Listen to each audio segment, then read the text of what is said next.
Complete works of Swami Vivekananda. Karam Yoga, Chapter 4. What is duty? Part 2. Duty is seldom sweet. It is only when love greases its wheels that it runs smoothly. It is continuous friction otherwise. How else could parents do their duties to their children, husbands to their wives, and vice versa? Do we not meet with cases of friction every day in our lives? Duty is sweet only through love, and love shines in freedom alone.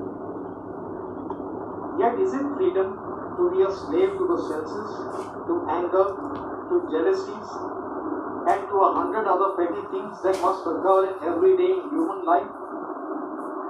In all these little roughnesses that we meet with in life, the highest expression of freedom is to forbear.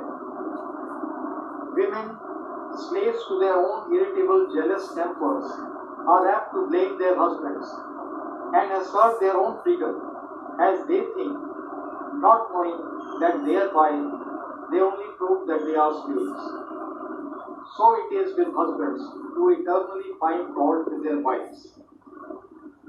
Chastity is the first virtue in man or woman, and the man who, however he may have strayed away, cannot be brought to the right path by a gentle and loving and chaste wife is indeed very rare. The world is not yet as bad as that. We hear much about brutal husbands all over the world and about the impurity of men. But is it not true that there are quite as many brutal and impure women as men?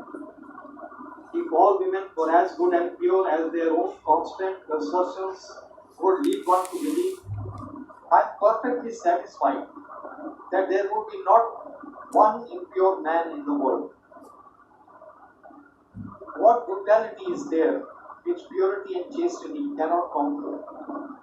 A good, chaste wife who thinks of every other man except her own husband as her child and has the attitude of a mother towards all men will grow so great in the power of her purity that there cannot be a single man, however brutal, who will not breathe an atmosphere of holiness in her presence. Similarly, every husband must look upon all women except his own wife in the light of his own mother or daughter or sister. That man, again, who wants to be a teacher of religion, must look upon every woman as his mother and always behave towards her as such.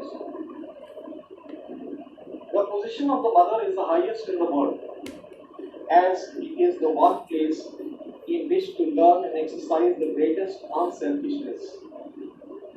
The love of God is the only love that is higher than a mother's love. All others are lower. It is the duty of the mother to think of her children first and then of herself. But instead of that, if the parents are always thinking of themselves first, the result is that the relation between the parents and the children becomes the same as that between birds and their offspring, which, as soon as they are fledged, do not recognize any parents. Blessed indeed is the man who is able to look upon woman as the representative of the motherhood of God.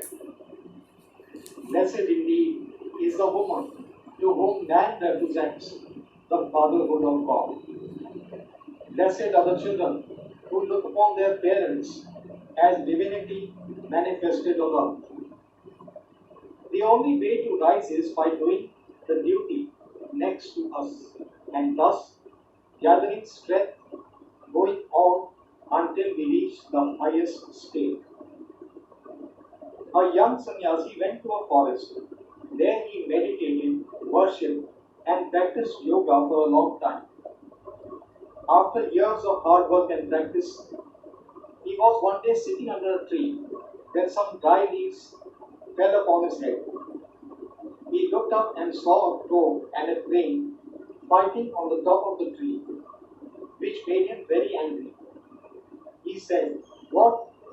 Dare you throw these dry leaves upon my head?" And with these words, he angrily glanced at them A flash of fire went out of his head. Such was the yogi's power, and burnt the birds to ashes. He was very glad, almost overjoyed at this development of power. He could burn the toe and the grain by a look. After a time, he had to go to the town to beg his bread.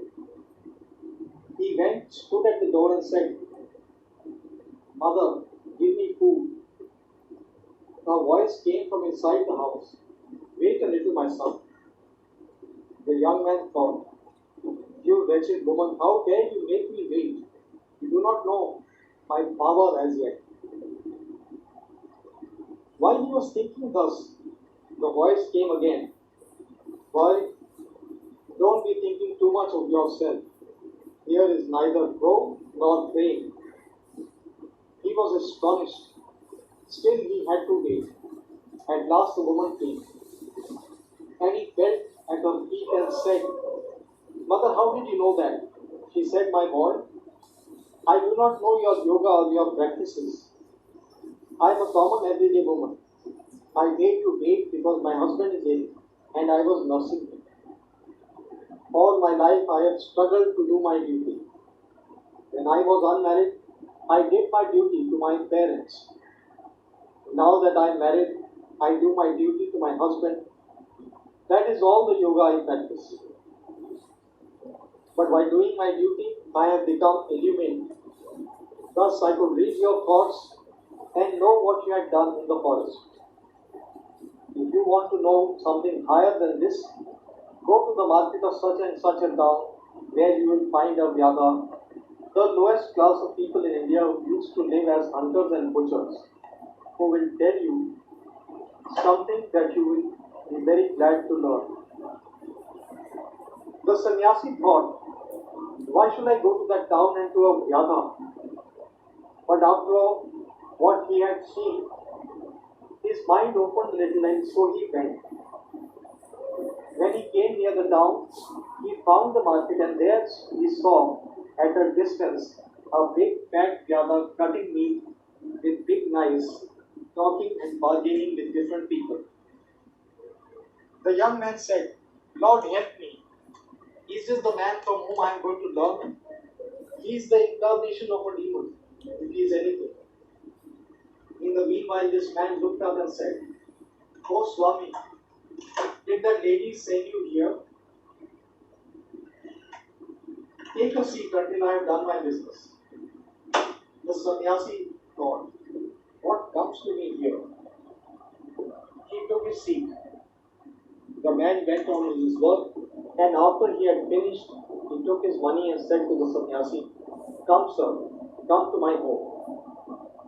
On reaching home, the Vyada gave him a seat, saying, "Wait here," and went into the house. He then washed his old father and mother and fed them, and did all that he could to please them. After which he came to the sannyasi and said, "Now, sir, you have come here to see me. What can I do for you?" The sannyasi asked him a few questions about soul and about God, and the Vyada gave him a lecture which forms a part of the Mahabharata, called the Vyada Gita. It contains one of the highest flights of the Vedanta. When the Vyada finished his teaching, the sannyasi felt astonishment. He said, "Why are you in that body with such knowledge as yours? Why are you in a Vyada's body and doing such filthy, ugly work?" "My son," replied the Vyada, "no duty is ugly, no duty is impure. My work placed me in these circumstances and environments. In my boyhood, I learned the trade. I am unattached, and I try to do my duty well. I try to do my duty as a householder, and I try to do all I can to make my father and mother happy. I neither know your yoga, nor have I become a sannyasi, nor did I go out of the world into a forest. Nevertheless, all that you have heard and seen has come to me through the unattached doing of the duty which belongs to my position. There is a sage in India, a great yogi. one of the most wonderful men I have ever seen in my life. He is a peculiar man. He will not teach anyone. If you ask him a question, he will not answer. It is too much for him to take up the position of a teacher. He will just not do it. And if you ask a question and wait for some days, in the course of conversation, he will bring up the subject and wonderful light will he throw on it. He told me once the secret of work.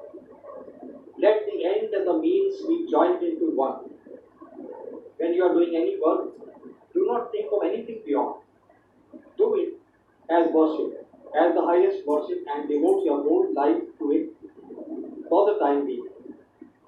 Thus, in the story, the Vyada and the woman did their duty with cheerfulness and wholeheartedness, and the result was that they became illuminated, clearly showing that the right performance of the duties of any station in life without attachment to results leads us to the highest realization of the perfection of the soul. It is the worker who is attached to results that grumbles about the nature of the duty which has fallen to his lot. To the unattached worker, all duties are equally good and form efficient instruments with which selfishness and sensuality may be killed and the freedom of the soul secured. We are all apt to think too highly of ourselves. Our duties are determined by our desires to a much larger extent than we are willing to grant. Competition rouses envy and it kills the kindness of the heart. To the grumbler, all duties are distasteful. Nothing will ever satisfy him, and his whole life is doomed to prove a failure. Let us work on, doing as we go whatever happens to be our duty, and being ever ready to put our shoulders to the wheel. Then surely we shall see the light.